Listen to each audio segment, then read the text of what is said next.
On rappelle ici la définition de la continuité de f en un point 0, 0 pour une application f de R2 dans R, où norme désigne ici une norme quelconque sur R2. Maintenant, une fonction petit f de R2 dans R est différenciable en le point 0, 0 lorsque f admet un développement limité à l'ordre 1 en le point 0, 0, c'est-à-dire lorsqu'il existe une application linéaire grand L de R2 dans R, telle que l'on puisse écrire cela.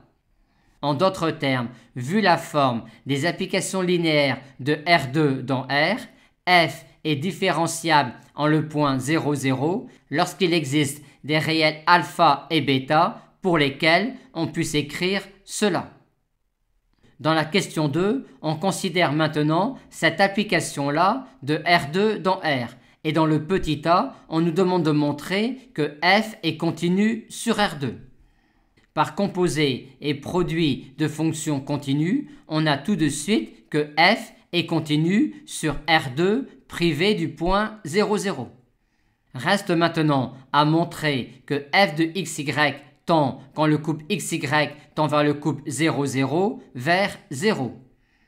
Or, on a ici au dénominateur le carré de la norme euclidienne du couple xy. Or, x2 est dominé par le carré de la norme du couple xy, étant donné que x2 est inférieur ou égal à x2 plus y2, et de même pour y2. Par conséquent, on a ici au numérateur un grand taux de la norme au carré du couple xy. D'ailleurs, cette quantité-là est, en valeur absolue, inférieure ou égale à 1.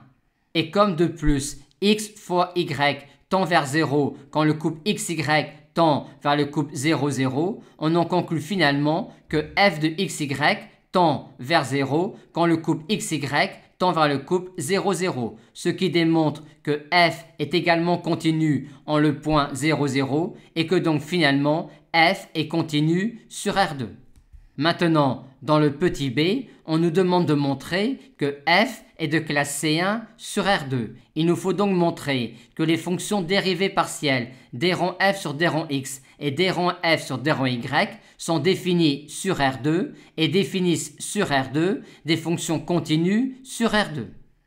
En un point x0, y0 différent du couple 0, 0, d rang f sur d rang x et d rang f sur d rang y sont définis, étant donné que si on considère un couple x0, y0 différent du couple 0, 0, alors la fonction de la variable réelle x qui a x associé f de x, y0 est dérivable en y0, et de même la fonction de la variable réelle y qui a y associé f de x0, y est également dérivable en y0. Et de plus, le calcul nous montre que la dérivée partielle de f par rapport à x en un couple x, y différent du couple 0, 0 est celle-là, tandis que la dérivée partielle de f par rapport à y en un couple x, y différent du couple 0, 0 est celle-là. Montrons maintenant que d rang f sur d rang x et d rang f sur d rang y sont également définis en le point 0, 0. Pour cela, il s'agit de montrer que la fonction de la variable réelle x qui a x associé f de x0 est dérivable en 0 et que la fonction de la variable y qui a y associé f de 0y est également dérivable en 0. Et c'est clairement le cas car la fonction qui a x associé f de x0 est nulle et de même pour la fonction de la variable réelle y qui a y associé f de 0y. Par conséquent, d rang f sur d rang x et d rang f sur d rang y existent bien en le point 0, 0 et valent toutes les deux 0.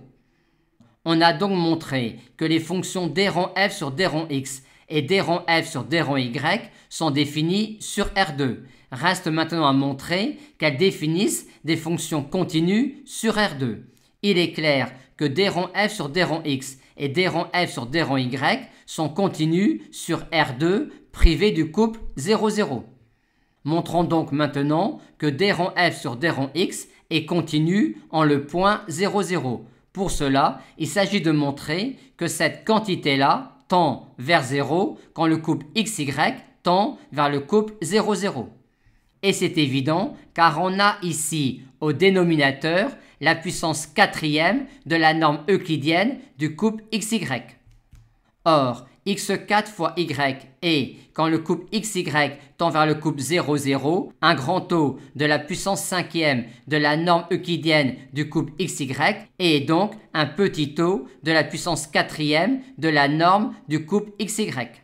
En effet, si on utilise le paramétrage en polaire d'un point xy de R2, on a x4 fois y qui est égal à R5 multiplié par cos θ à la puissance 4 multiplié par sinus θ. Par conséquent, la valeur absolue de x4 fois y est inférieure ou égale à R5 où R est égal à la norme euclidienne du couple xy. Ainsi, on a ici au numérateur une somme de 3 termes qui sont tous négligeables devant la puissance quatrième de la norme du couple xy. Par conséquent, cette quantité-là tend bien vers 0 quand le couple xy tend vers le couple 0, 0. Par conséquent, d rond f sur d rond x est également continu au point 0, 0 et est donc finalement continu sur R2. Et de même, d rond f sur d rond y est continu sur R2. On en conclut donc finalement que f est de classe C1 sur R2.